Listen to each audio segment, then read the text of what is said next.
şahva. Peygamber aleyhisselam aytadi.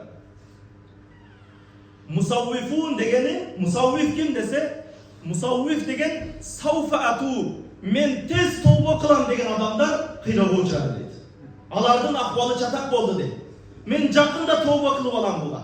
Mına günöme inşallah 40'a çıkanda, 50'ye çıkanda tövbe kılıp alam. Hani jetişem tövbe kılganda degenler emne kıldı? Halak boldu, kıyrağı uçardı dedi Peygamber aleyhisselam.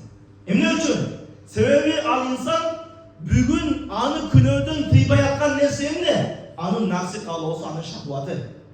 Ayemi bugün oşol şahvattın sebebinden, oşol nafsi kalonun sebebinden bugün künödün tıyba albandan ki albatta erten anın şahvatı daha da köyüp var öyle.